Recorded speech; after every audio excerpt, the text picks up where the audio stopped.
Candiace, I know that you have like some weird feeling about my friend. No. Why are you trying to dismiss my friend? Like is this what you did to Jacqueline? You want to chat with me first one-on-one? No, ma'am.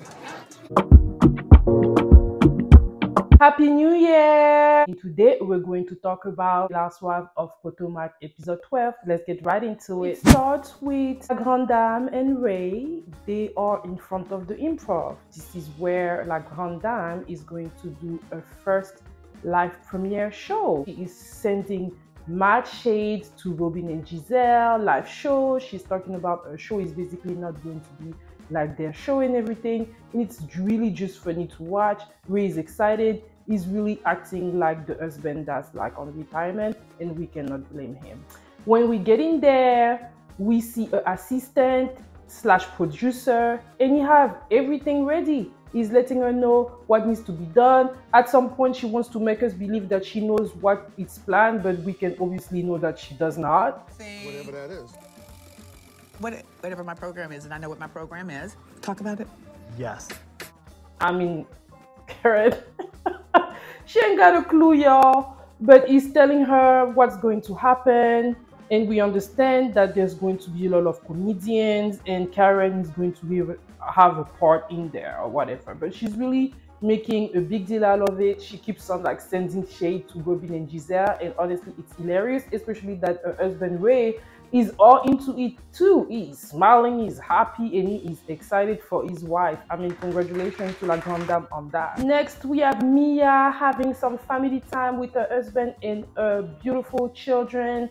And then we see Jacqueline coming in. Jacqueline comes in and they're basically talking about the last time they saw each other, which was at Robin and Giselle live show, where Giselle was asking mad questions. So they're basically talking about that and using that time to let Mia know what has been said about the three of them.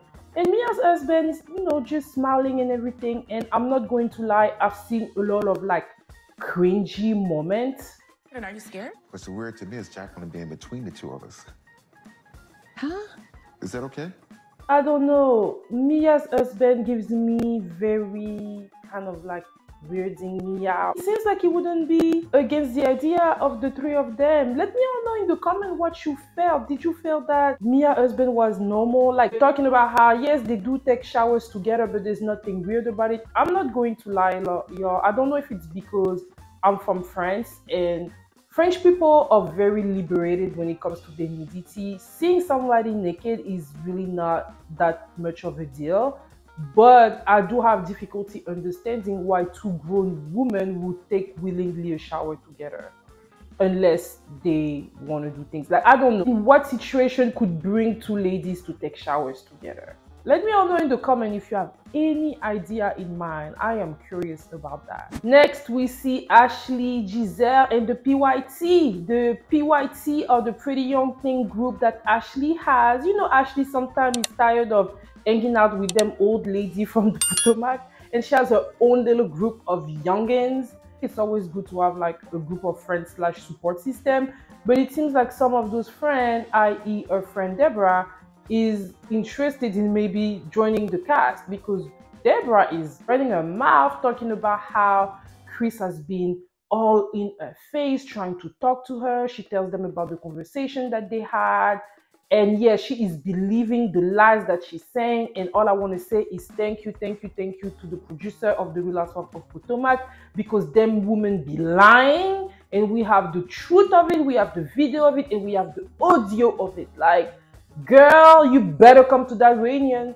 I'm talking about you better come to that reunion, because she was so sure of herself. She was so sure of herself that she even proceeded to talk about how Eddie, Wendy's husband, has been also in her. You know what I mean? He's been talking to her and everything. And when she's saying all that, Giselle is listening and everything. And Ashley is like, And honestly, you can see the happiness in Ashley, messiness in her eyes. She's so happy that there's going to be some more drama to bring to the group, and that's going to be her friend, and she believes her friend. She even said in her confessional she has no reason to not believe her friend, and yeah, that girl really believes, or she's just lying really well, that all the men really like her.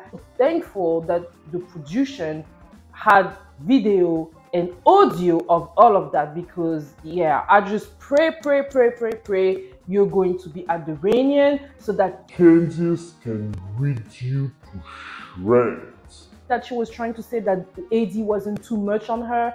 I don't know if she said that because she knows that Ashley is friend with Wendy and that could potentially cut their friendship. I don't know.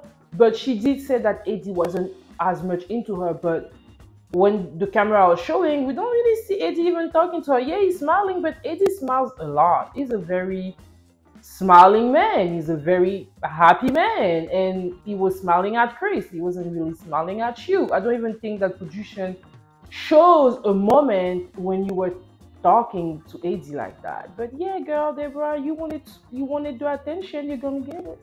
That's all I gotta say about it. I'm even going to put you in my thumbnail, girl. You're a star. Next scene, we have Wendy and her husband and her children. Wendy is feeling better. She's looking good, y'all, in that pink. Wendy is one beautiful lady. And, you know, she's feeling better, so she's talking to her husband. And then, I mean... Aww. What type? They didn't have glaze, but I got you blueberry. What you think about me? I didn't get myself a donut though. Because you probably already ate it. No, I was washing my waistline. You didn't get Johnny. He said he got me a blueberry donut. That's for him. Oh, so you bought a donut for yourself. Oh. You forgot. No, I don't eat blueberry. You got a donut for yourself. That scene was hilarious. Wendy done raise her kids right. They're like, Daddy, that was for you. That wasn't for Mom. And it's like, shut up, boy. That was genuinely like, Dad, you just lied to my mom's face like that. Ain't gonna lie, it was a hilarious scene. But then, you know, they catch up. And we see Wendy telling him that she recently met with Ashley. And Ashley was telling Wendy what her friend Deborah said. And here is the thing with Wendy. We can see in that scene that is not really surprised. I think that she sees right through Ashley's game. She knows that Ashley is continuing with that narrative of husbands are cheating. But Wendy is like, okay, so tell me more. And she's like, she said he was smiling. And Wendy's like, okay. And they're both looking at each other and they're smiling. So Wendy is peeping the game, and she's also feeling like Ashley is not saying that much for Wendy to be mad, but she's allowing the narrative to be carried. A part of me wouldn't even be surprised if Ashley told Wendy in advance what the scene was going to be, and Wendy was like, oh, okay. My thing with that is that Wendy, be careful, child. Stuff that started as a joke, people are going to keep pushing. So I really hope that this was a genuine moment and you were like, oh, I peeped your game and I'm just not going to get in with you. We see her saying it to her husband. He's like, well, I smile at everybody. So really, that's nothing. So yeah, they're like brushing it off real quick. And I'm glad they did. But at the same time, I'm like, y'all be careful, because those ladies are willing to go anywhere and say anything. And Ashley is willing to carry any bone as long as the drama is going to happen. And I think that's quite dangerous. Next scene, we have Mia and Giselle. Let's watch the scene together. She never slept before him. She just played with him. Foreplay. Oh. No, it was actually on our wedding night. What? At the bachelor party that I crashed. What? Wait, so not your wedding, the night before your wedding? The night before. So why was she at the bachelor party? What? Oh God. She was in the wedding. She's in the wedding. Oh, she's in the. She's a bridesmaid. She sang while I was walking down the aisle. She's a really sweet girl. The problem is we don't get along now. Okay. All right. Wait. So who told? Karen told us that too. So you shared that with Karen? Yeah. Why? I don't know, but I ain't telling Karen else. Mia, what the hell are you talking about? So I don't even know what to say, because it was so much stuff that was said that was just unbelievable. And Robin basically telling her that everything that Karen has been telling, that she told Karen, and Karen basically told them all her secret. Mia was surprised, and I think she was, because she really believes that Karen really has love for her, which I think that she does, but you're still in a show, so if you're going to give some crazy information so willingly, of course Karen is going to have to carry that bone for the sake of the show. You basically going into Jacqueline's vagina, I mean, okay. The situation with Peter and his girlfriend, she's giving us more insight, and I mean, girl, and you still ended up married that man. And a part of me feel like, I guess that makes sense. I mean, it's not like, you know, a relationship with her husband is like a fairy tale. I mean, she was his mistress before they even got married. So I guess she knows what comes with the territory of being married with a husband. So how can you be okay with your husband doing things, foreplay with a woman the day before his wedding, and you're still gonna go and marry him? The hell? Mia's been talking too much, and the girls are just, you know, eating all of it. She had the nerve to be mad at Karen, talking about she's not gonna tell her no more, she's not gonna tell her secret no more. But a part of me is like, when you say such outrageous thing, do you really think that Karen is going to say that you're telling me those outrageous things on camera for me not to go and repeat to the other ladies? I'm at the point where those ladies knows the game of reality TV, and they know that whatever you're going to say on camera, even if they don't go and tell the other cast member, you said it on camera on purpose, and that's for the narrative to be carried. So she's just helping you. Let me know what you think about it. But next, yeah, we see the ladies all getting ready to go to Karen's show, and we see Miss Giselle coming in looking good. And did you peep that scene when I'm not Karen, I'm Giselle. I know Giselle was pissed. Candiace with her mom. I think this is the first time on this episode that we see Candiace with her mom, and they're both looking beautiful, getting ready to go and everything there. So it's the improv is definitely a smaller venue than the one that Ruben and Giselle had. So what's good about small venue like that is that she was able to fit it in. So we have the impression that she has a lot of people there, which she probably has. She made sure to tell us that she actually was sold out and that it wasn't comedy. You know, that was a shade to Giselle and the full. So we see her, she's rehearsing, and the part of me is like, shouldn't you have been knowing all those things for the show? Like way before the show.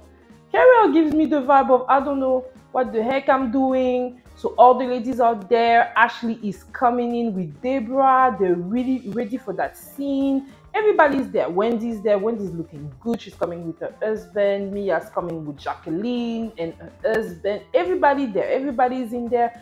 I think the only person that wasn't there was Charisse, because Miss Charisse wasn't invited.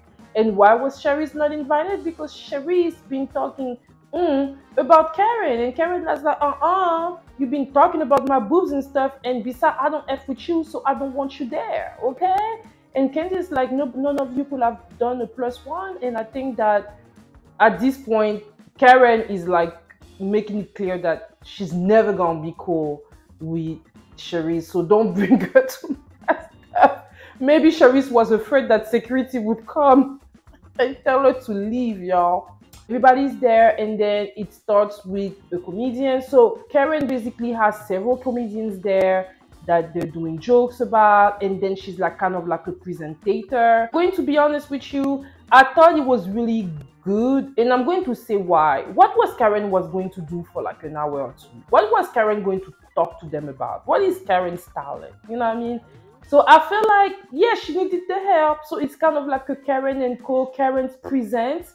I do feel that she could have done a better job in like saying what it is, because even Candiace was talking about, I don't really know what this is about. You know, I don't really know. So I think that Karen could have let them know what was she doing so that they could come prepared. But people are having a good time. Ray is extremely happy. He has all his white seat open.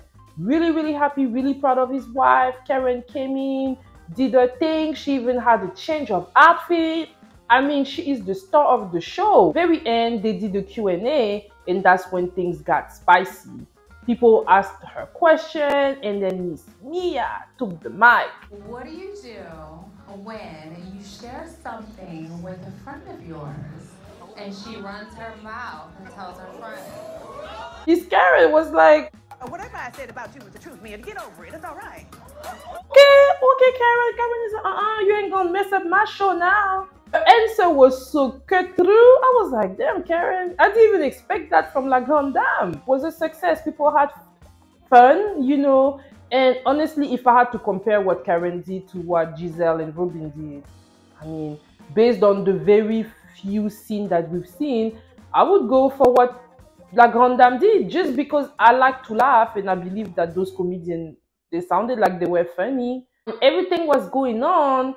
I think it was Robin telling Candiace, oh, this is the girl that's been talking about that Chris wants you and everything. And we can see that Ashley is like getting ready for everything, but her friend Deborah, she's not looking as confident as she's been looking on the previous scene. You know, she's looking left, she's looking right, she's wondering what's going on. And Candiace, who is always a wild card, was like, I'm not gonna talk to this girl. I'm not gonna talk to this Sesame Street. Candiace, you need to stop making fun of people's face, man. Because now I'm thinking about Sesame Street for real. Candiace is like, I don't believe that. And Wendy don't even care. Wendy is not even acknowledging. She doesn't even care.